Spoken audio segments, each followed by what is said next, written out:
Okay, hello. This is the first video I'm doing of a game called Northgard. Northgard's actually a pretty underrated game for how cheap it is, and there is quite a bit in it. It's a real-time strategy game that allows, let's see how many players. I believe it allows up to 5 or 6 people online playing. And there are a number of different playstyles you can choose between when playing. I've decided to do a quick review on this game, mainly for the fact that I only got it for a bit less than $10, and not many people have heard of it because it didn't get much in the way of advertising. So we'll just see how we go today. There are two sort of game mode settings, Ragnarok and Northgard. I'm going to be playing on the Northgard mode, mainly because I don't know what the Ragnarok mode is, but I'm presuming it's a lot harder. You can change the world hostility. I'm going to keep it on low, and change the world type. Meadow is a relatively easy one with pretty flat land and easy to where you're going. I'll leave the... Actually, I will change the game size to small. This will only include one AI player. And I'm leaving a mode on called Domination Only, which means you can only win by conquering the other teams. Of course, there is story modes and multiplayers, and I would be playing those. The story mode is rather interesting, but it can take quite a while, and I'll do that in a Let's Play in future videos. The multiplayer, however, doesn't have enough people online because the game isn't overly popular and didn't get enough advertising to see many players, so there's no real point of me trying to do a review of that. So I'm going to start from here. I've only played a few modes of this and we'll see how it goes.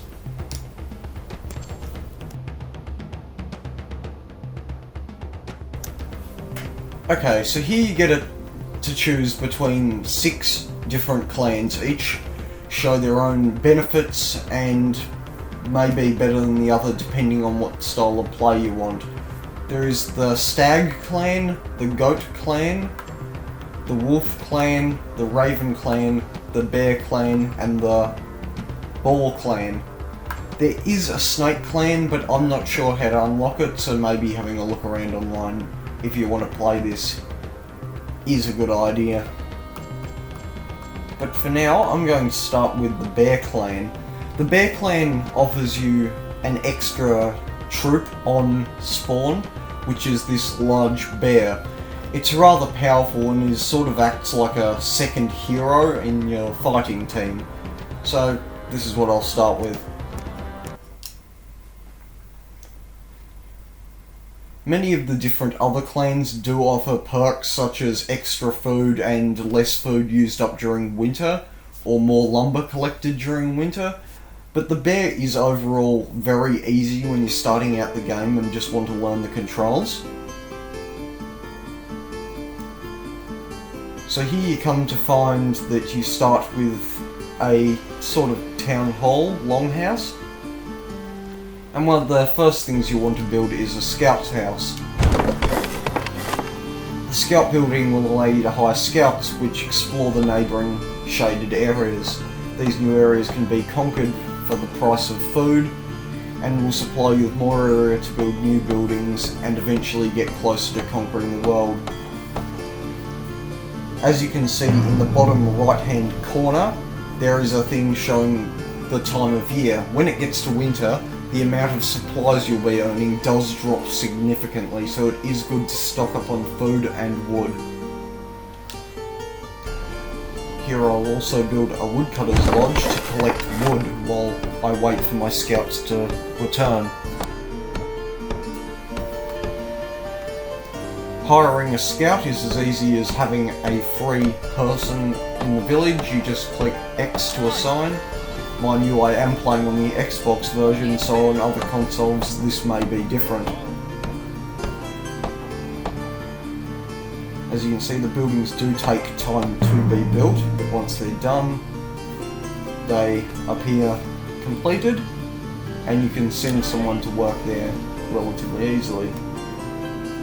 Once you hire a scout, they will automatically scout lands, though by pressing A over a shaded area, you can tell a scout where you want them to view. They can only view areas directly next to a seen area.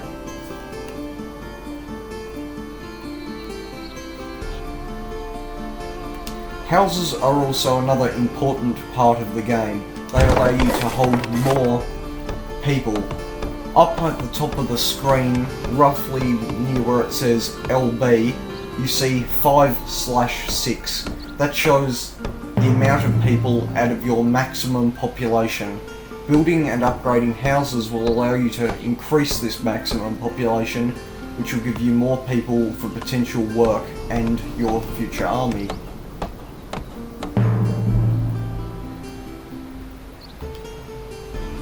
The training camp is good for conquering new lands. For instance, the wolf found in this area needs to be destroyed in order to conquer the area, which can then be done for 20 food. This building should only take roughly a minute to be completed or less. Many areas are otherwise undefended and will offer resources such as iron and stone. This fertile land will allow you to build a farm which produces a lot more food than any standard means. These fertile lands are less common than a lot of things, and the other food alternatives are stuff like hunting deer by building a hunter's lodge, fishing, and there is one more but I cannot remember it at this time.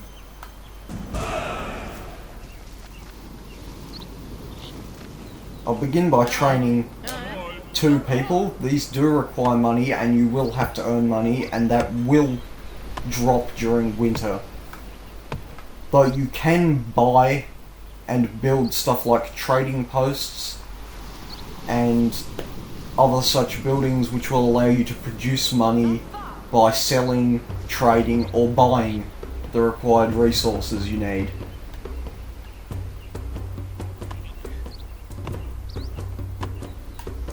Like I said at the start of this video, there are a few different methods to winning the game, and though I selected domination, you can win through trade or fame.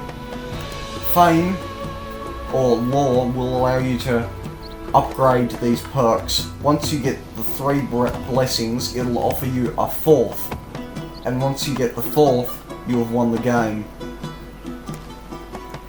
A fame victory is quite different otherwise. You have to try and fill up a fame bar, which is done by completing objectives such as conquering more land.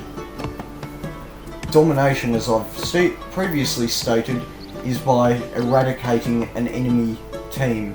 In this small map, there is only one enemy team.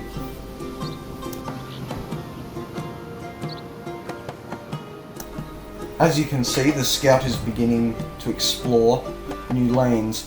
This area holds enemies called Valkyries. Valkyries will do a lot more damage, and you do want a large army in order to combat them. But they can offer vital resources from the areas, such as protecting a place called Odin's Gate, or Yggdrasil, which is the Viking Tree of Life, I believe. Holding these locations in various modes will allow you to ensure victory by holding an area for an extended period of time. Now that this land has been conquered, it offers me the chance to build fields. I don't yet have enough wood to be able to do this, but I may shortly.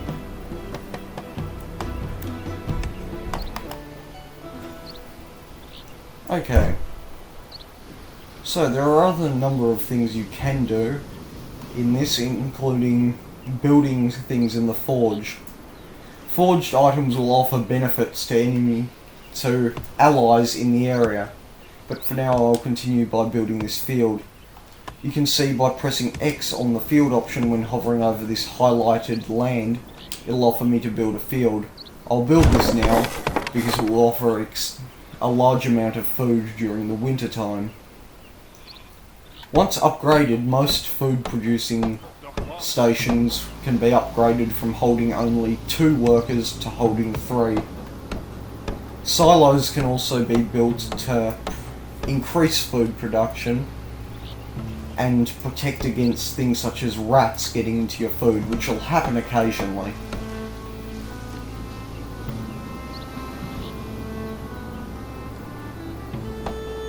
As you can see, when I hold down RT, my army will appear. That includes the 2 soldiers I've hired and the bear that comes with the Bear Clan.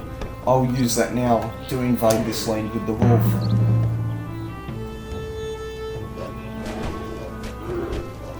Your allies will automatically attack any enemies, but they will not retreat unless told to, which can be at quite the disadvantage if you're not used to the controls, as they may die fairly quickly. They can, however, be healed if you have built a healer's hut, but that will only work in areas that you have colonised.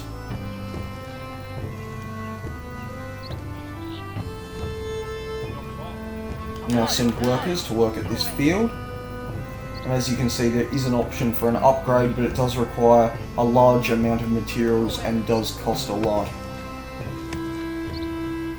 Building a new house should be a priority, for as you can see at the top of the screen, my population count has reached its maximum. This is the control scheme for the controller. I do have a few extra controls, seeing as I'm playing with an Xbox Series Elite controller, which does give me 4 additional controls at the bottom. This will wrap up this short tutorial and review of the game, and I'll continue this on a later date. Thank you for watching.